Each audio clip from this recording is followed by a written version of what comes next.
रायपुर में विश्व बंधुत्व दिवस पर संगोष्ठी का हुआ आयोजन। राज्यपाल रमेश डेका ने संगोष्ठी का किया संबोधित, कहा बंधुत्व की शुरुआत अपने घर से होनी चाहिए। रायपुर में national conference forum of regulators आयोजित। सीएम विष्णुदेव साय ने कॉन्फ्रेंस को किया संबोधित, कहा 5 लाख छतों तक सौर पैनल लगाने का लक्ष्य। रायपुर में शिक्षक सम्मान समारोह का आयोजन। विधायक अनुज शर्मा समारोह में हुए शामिल। 200 से भी अधिक शिक्षकों को किया गया सम्मानित। जगदलपुर में लाइवलीहुड कॉलेज में रोजगार मेला आयोजित। कई पदों के लिए अभ्यर्थियों को किया गया चयन। इच्छुक अभ्यर्थी पोर्टल पर ले सकते हैं जानकारी। कोंडागांव के 7 गांव में रामकथा का होगा आयोजन। हजारों श्रद्धालु आयोजन में होंगे शामिल। 3 दिन निःशुल्क प्रसाद किया जाएगा वितरित। नमस्कार, मैं हूं आपके साथ अंकिता पाल। बुलेटिन की शुरुआत करते हैं। स्वामी विवेकानंद कन्याकुमारी केंद्र शाखा रायपुर के सौजन्य से दुर्गा कॉलेज के सभागार में संगोष्ठी का आयोजन हुआ, जिनमें बतौर मुख्य अतिथि राज्यपाल रमेश डेका उपस्थित रहे। इस अवसर पर राज्यपाल ने अपने उद्बोधन में कहा कि स्वामी विवेकानंद ने जो दीपक 1883 में प्रज्वलित किया था, उसकी लौ आज तक जगमग हो रही है। हम उस लौ को भाईचारे, सेवा, सकारात्मक सोच से अपने जीवन में जलाए रखें। वहीं संगोष्ठी की अध्यक्षता दुर्गा महाविद्यालय की प्राचार्य डॉक्टर प्रतिभा मुखर्जी साहूकार ने की है। साथ ही मुख्य प्रवक्ता के रूप में जैव विविधता बोर्ड के अध्यक्ष और सेवानिवृत्त मुख्य वन संरक्षक राकेश चतुर्वेदी ने स्वामी विवेकानंद के जीवन, कार्यों और उनके आदर्शों का पर विस्तृत प्रकाश डाला। इस अवसर पर विवेकानंद केंद्र के पदाधिकारी, कार्यकर्ता, गणमान्य नागरिक, महिलाएं सहित युवा भी उपस्थित रहे।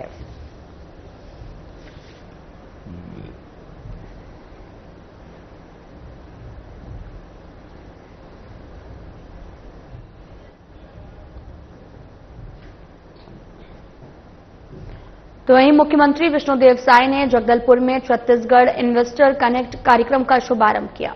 इस दौरान मुख्यमंत्री विष्णुदेव साय ने कई योजनाओं के हितग्राहियों को चेक वितरित किया है, जिसमें पीएम एफएमई योजना अंतर्गत कोंडागांव की रागिनी जायसवाल को फिटनेस फ्यूल के लिए मुख्यमंत्री द्वारा 9,53,500 रुपए का चेक प्रदान किया गया। और इसी प्रकार से जिले के सुरेश कुमार देवांगन को किसान मितान एग्रो ट्रैक्टर ट्रॉली निर्माण के लिए 50 लाख रुपए का चेक प्रदान किया गया। साथ ही जिले में 3 व्यक्तियों को नए उद्योग स्थापित करने के लिए भी अभिस्वीकृति पत्र प्रदान किया गया। इस अवसर पर मुख्यमंत्री ने कहा कि राज्य सरकार की योजनाओं से स्वरोजगार और उद्यमिता को बढ़ावा मिलेगा, जिससे युवाओं और किसानों को आत्मनिर्भर बनने का अवसर प्राप्त होगा।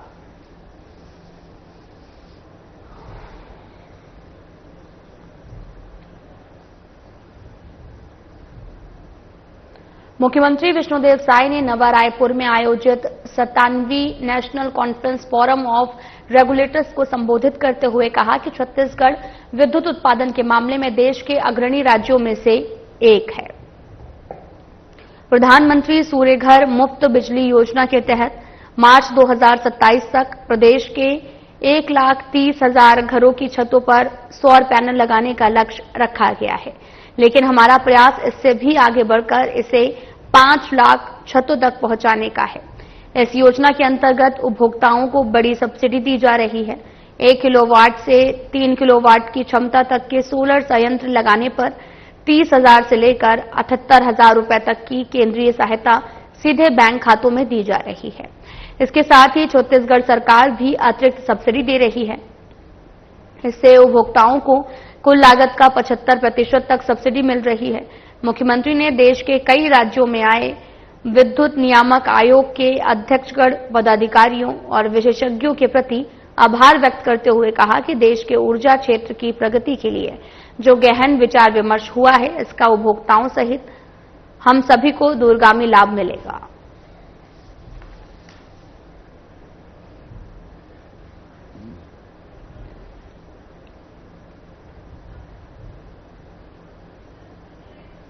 तो वहीं विधानसभा के नगर पंचायत खरोरा में विधायक अनुज शर्मा शिक्षक सम्मान समारोह में शामिल हुए।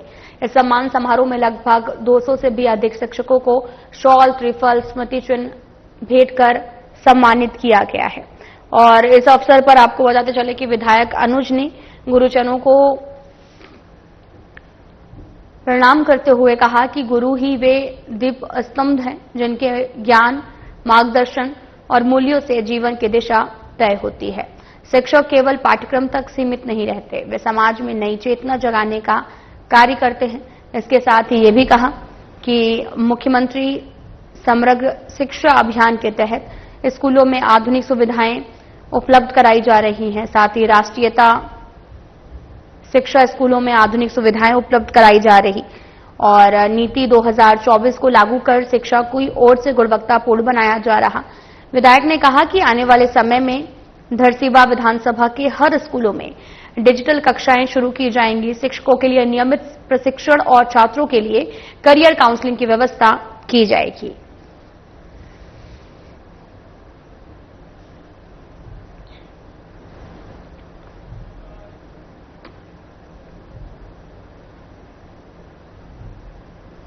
छत्तीसगढ़ रजत महोत्सव के उपलक्ष्य में लाइवलीहुड कॉलेज आड़ावाल जगदलपुर में रोजगार मेले का आयोजन किया गया है।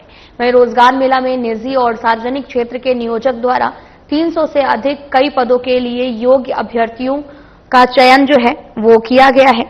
और साथ ही आपको यह भी बताते चलें कि इच्छुक अभ्यर्थी रोजगार विभाग के पोर्टल पर नियोजक और पदों सहित योग्यता, वेतन, पदस्थापना स्थल इत्यादि की जानकारी देख सकते हैं। इसके साथ ही जानकारी जिला रोजगार स्वरोजगार मार्गदर्शन केंद्र जगदलपुर के सूचना पटल पर देखी जा सकती है।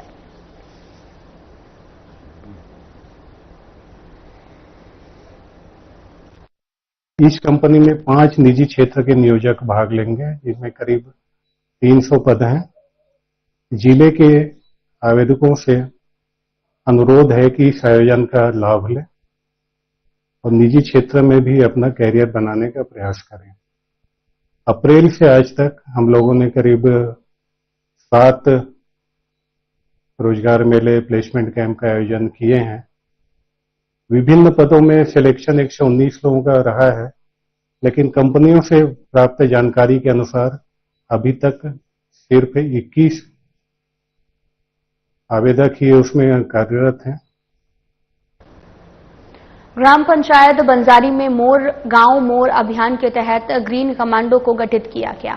सरपंच त्रिवेणी तुलाराम पाल ने नशा मुक्ति स्वच्छ ग्राम बनाने के लिए संकल्प लिया है। और साथ ही आपको ये भी बताते चलें कि सरपंच संत कुरूद के नेतृत्व में चल रहा मोर गांव मोर अभियान अब एक बड़े जन आंदोलन का रूप ले रहा है। इस मुहिम की सबसे बड़ी विशेषता ये भी है कि सभी पंचायतें अग्रणी पंचायत की भूमिका निभा रही हैं। वहीं ग्राम पंचायत बंजारी के प्रथम नागरिक सरपंच त्रिवेणी तुलाराम पाल ने बताया कि सभी महिलाएं बढ़-चढ़ कर हिस्सा ले रही हैं और अन्य पंचायतों के सरपंच और प्रतिनिधि न केवल अपने गांव में कार्यक्रम चला रहे हैं, बल्कि एक दूसरे पंचायतों में जाकर सहयोग और मार्गदर्शन भी दे रहे हैं। और यही गांव-गांव की एकजुटता और एकता इस आंदोलन की सबसे बड़ी शक्ति बन गई है। महिला कमांडो गठन, ग्रीन कमांडो स्वच्छता, जल संरक्षण, पर्यावरण सुरक्षा, सांस्कृतिक उत्थान और सामाजिक भागीदारी जैसे प्रयासों के जरिए यह अभियान हर गांव को आत्मनिर्भर और जागरूक बनाने की दिशा में आगे बढ़ रहा है। अब यह आंदोलन केवल गांवों तक सीमित नहीं रहा, बल्कि इसकी गूंज शासन प्रशासन तक पहुंचेगी। पंचायतों की ये एकजुटता विकास का एक नया मॉडल पेश कर रही है। यह अभियान साबित कर रहा है कि जब गांव जागता है तो व्यवस्था भी हरकत में आती है। सरपंच संत कुरूद का संदेश स्पष्ट है कि हर पंचायत अग्रणी है, हर सरपंच नेतृत्व करता है, मिलकर गांव ही बदलाव की असली ताकत है।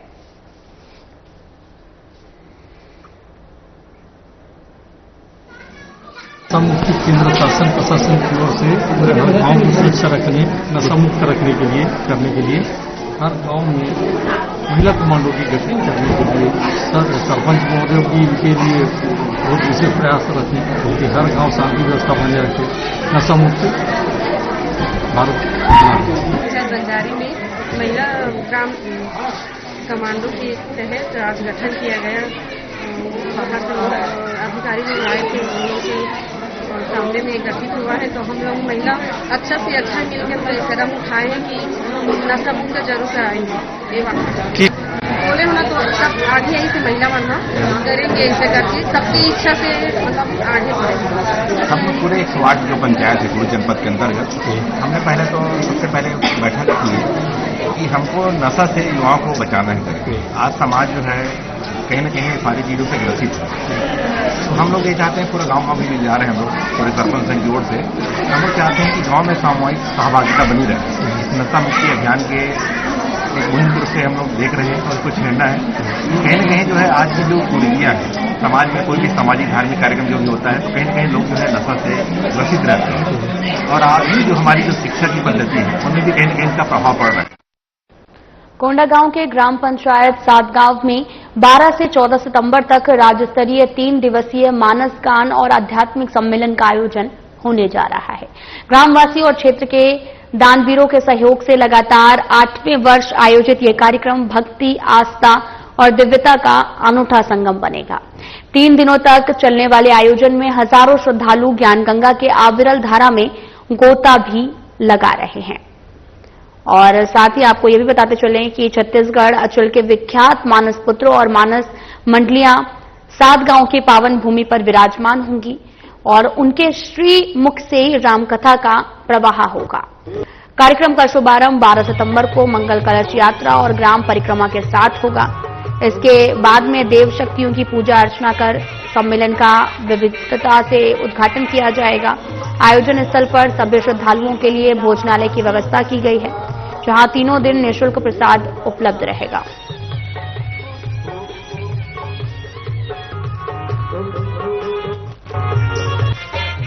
तो तस्वीरें आपको दिखा रहे हैं जहां पर सातगांव में राम कथा का आयोजन हुआ है और यहां पर हजारों श्रद्धालु आयोजन में शामिल भी हुए हैं। दरअसल कोंडागांव की ग्राम पंचायत 12 से 14 सितंबर तक राज्य स्तरीय 3 दिवसीय मानस गान और आध्यात्मिक सम्मेलन का आयोजन हो रहा है और जिसका आयोजन आज से शुरू हो चुका है। ग्रामवासियों और क्षेत्र के दानवीरों के सहयोग से लगातार 8वें वर्ष आयोजित ये कार्यक्रम भक्ति, आस्था और दिव्यता का अनूठा संगम रहेगा। दरअसल 3 दिनों तक ये आयोजन में हजारों श्रद्धालु ज्ञानगंगा की अविरल धारा में गोता लगाएंगे। छत्तीसगढ़ अंचल के विख्यात मानस पुत्र मानस मंडलियां सातगांव की पावन भूमि पर विराजमान होंगी।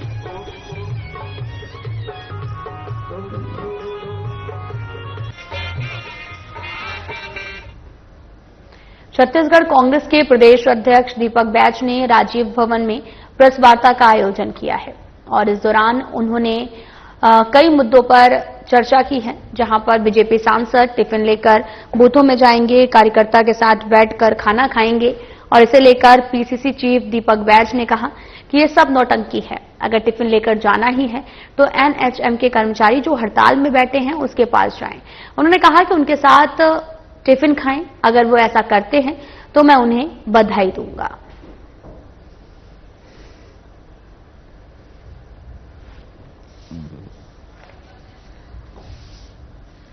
ये तो नौटंकी है। क्या मुंह लेकर जाएंगे? हाँ, मतलब में क्या मुंह लेकर जाएंगे वो? अरे पहले टिफिन लेके जाना है तो अभी हड़ताल चल रहा है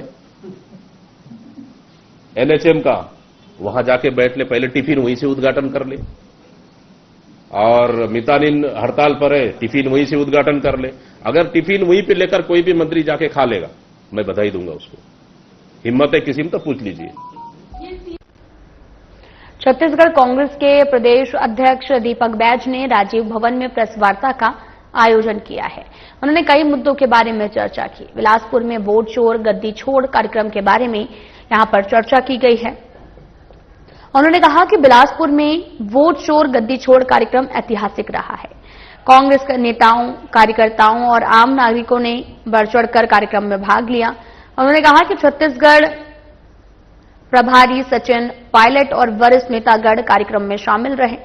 पूरे देश में राहुल गांधी जी के आह्वान पर जिस प्रकार से मतदाता सूची में गड़बड़ी को लेकर जो जन जागरूकता फैली है, उससे वोट चोर सत्तारूढ़ दल बीजेपी घबरा गई है और कांग्रेस का यह संघर्ष चुनावों की निष्पक्षता तक जारी रहेगा।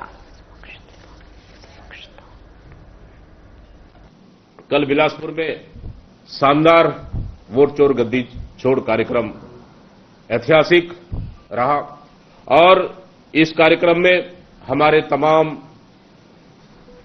कांग्रेस के नेता, कार्यकर्ता, आम जनता सम्मिलित हुए इस कार्यक्रम को संबोधित और हम लोग को मनोबल बढ़ाने के लिए हमारे प्रभारी सचिन पायलट जी उपस्थित रहे और साथ ही प्रदेश के वरिष्ठ नेतागण भी इस कार्यक्रम को संबोधित किए। निश्चित रूप से ये वोट चोर गद्दी छोड़ अभियान हमारे नेता माननीय राहुल गांधी जी के मार्गदर्शन में चल रहा है और आने वाला समय में प्रदेश में हम रायगढ़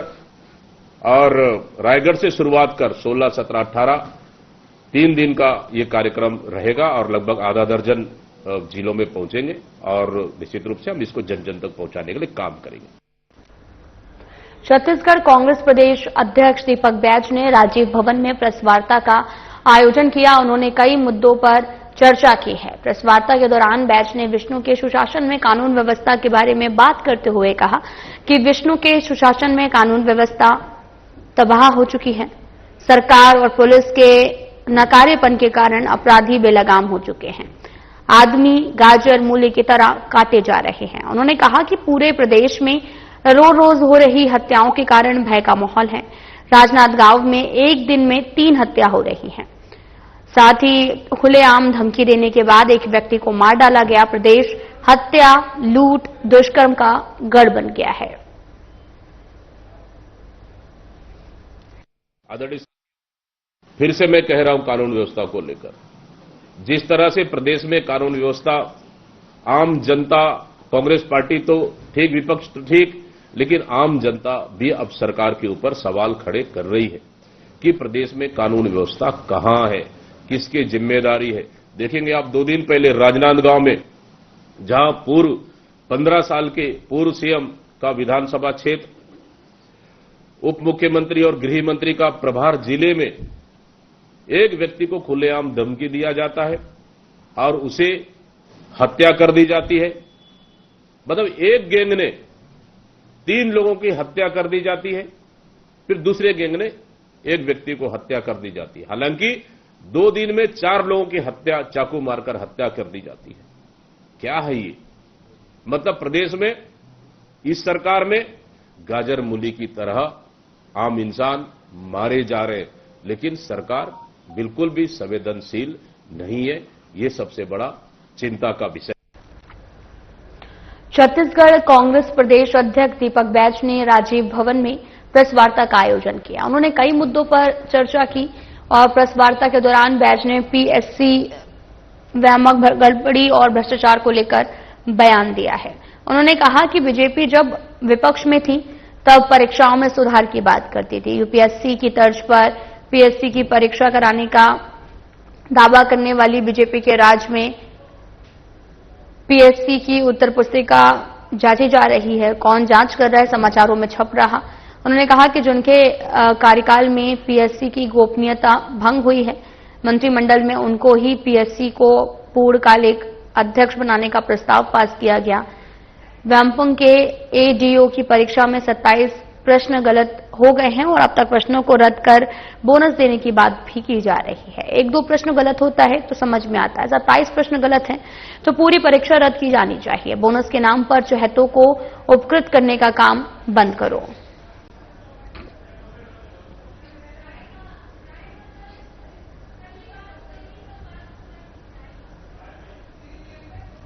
कल कैबिनेट मीटिंग में पीएससी को लेकर अनुशंसा भी किए कि परमानेंट अध्यक्ष बनाना है। लेकिन सबसे बड़ा सवाल, जब आप विपक्ष में थे तब यूपीएससी के तर्ज पर पीएससी परीक्षा लेने का आपने छत्तीसगढ़ के युवाओं को सपना दिखाया। लेकिन आज क्या हो रहा है? आज सब परीक्षा आप घोटालों से भरा हुआ है। वन विभाग का परीक्षा देख ले आप, पुलिस विभाग का परीक्षा देख ले आप, पीडब्ल्यूडी इंजीनियरों का उसमें परीक्षा देख ले आप, और उसके बाद अब तो एडीओ की परीक्षा हुई जहां 27 प्रश्न पत्र गलत पाए गए, प्रश्न गलत पाए गए, 27 प्रश्न गलत पाए गए। उन प्रश्नों, अगर उतने प्रश्न अगर गलत पाए गए तो आपको परीक्षा तो स्थगित कर देना चाहिए। लेकिन परीक्षा स्थगित न कर आप उसे बोनस अंक देने की बात कर रहे हैं, मतलब आप अपने चहेतों को बोनस अंक देंगे और आपकी परीक्षा की गोपनीयता पूरे प्रदेश की युवा देख रहे, परीक्षा कहां जच रहा है, परीक्षा कौन जांच रहा है, सब चीज का स्पष्ट पता, मतलब क्या साबित करना चाहते हैं। और उसके बाद पीएससी का अभी तक कोई जवाब नहीं आना और उसके बाद फिर पीएससी को जिस अधिकारी की जिम्मेदारी दिए गोपनीयता भंग हुआ और उसे फिर पीएससी का चेयरमैन परमानेंट बनाना, क्या पीएससी इससे पारदर्शिता रहेगा? शासन प्रशासन की परवाह के बगैर लगातार एक धुन के साथ सर्दी हो, गर्मी हो, बरसात हो, लू हो, अंधड़ हो, अतिवृष्टि हो, अनावृष्टि हो, पहाड़ हो, मैदान हो, जैसी भी परिस्थिति बनी,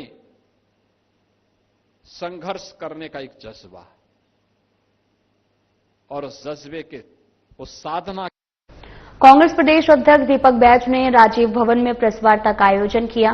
कई मुद्दों के बारे में चर्चा की गई। पीसीसी चीफ दीपक बैज ने कहा कि प्रदेश कांग्रेस के अध्यक्ष के घर में जिस तरह से कोई अनजान व्यक्ति प्रदेश कांग्रेस के अध्यक्ष के घर पर घुसता है, जहां पर जेड+ की सुरक्षा है, ये गलत है, निंदनीय है। इससे मेरे और मेरे घर की सुरक्षा खतरे में है।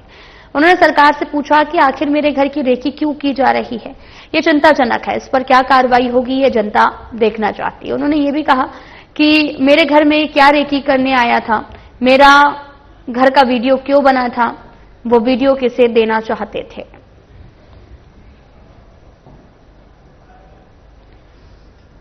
देखिए, जिस तरह से कोई अनजान व्यक्ति प्रदेश कांग्रेस के अध्यक्ष के घर में, जहां जेड+ की सुरक्षा है, मैं उस क्षेत्र से आता हूं जहां नक्सल प्रभावित क्षेत्र है, बस्तर जैसे, जहां बस्तर से लेकर पूरे प्रदेश में सुरक्षा की जिम्मेदारी सरकार की है और कोई अनजान व्यक्ति वहां ड्यूटीरत पुलिस कर्मियों से जबरन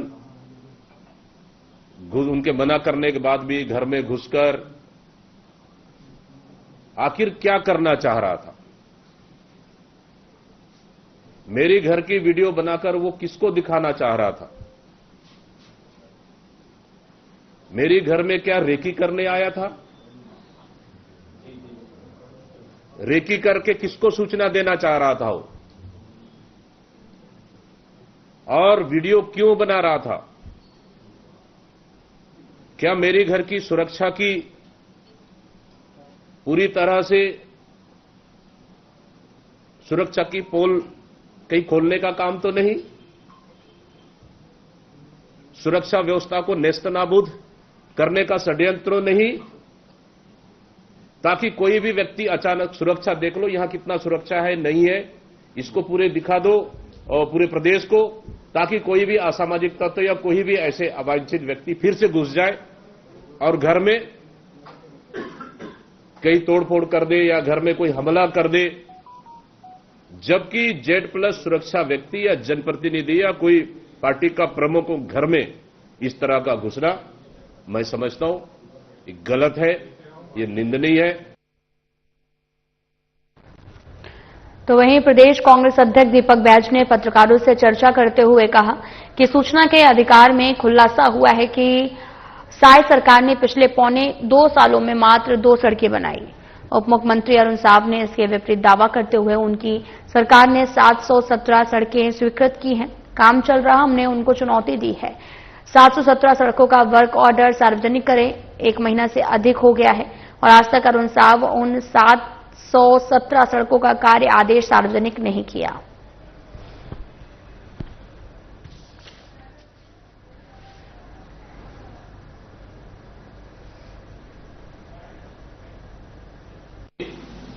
अरुण साहब जी से पूछा था कि हमारे लोगों ने जो सूचना के अधिकार के तहत जानकारी मांगी कि लगभग पौने 2 साल में कितनी सड़कें बनाई, तो उन्होंने लगभग 2 सड़कें उन्होंने अभी तक बनाई, पूरे प्रदेश में स्वीकृति दी है। और इधर उप मुख्यमंत्री अरुण साव जी कहते हैं कि हमने 717 सड़कें अभी तक बनाई है। हम उनसे कहते रहे कि और लगातार मांग भी करते रहे कि 717 सड़कों की आप वर्क ऑर्डर जारी कर दें, सार्वजनिक करें, वो अभी तक नहीं कर पाए, सिर्फ मुंह में दावा करने। खैर, अब उन्होंने 717 सड़कें बनाई ही नहीं, 717 सड़कें स्वीकृति की ही नहीं, तो वर्क ऑर्डर कहां से जारी करेंगे? इसलिए मैं अभी भी कह रहा हूं, अगर आपने 717 सड़कें बनाए हैं तो प्रदेश के सामने वर्क ऑर्डर जारी कर दे, ताकि प्रदेश कांग्रेस ही नहीं, पूरे आप छत्तीसगढ़ की आम जनता भी देख सके कि आपने 2 साल में कितनी सड़कें प्रदेश के लिए, प्रदेश की जनता के लिए आपने बनाई। फिलहाल बुलेटिन में इतना ही। नमस्कार।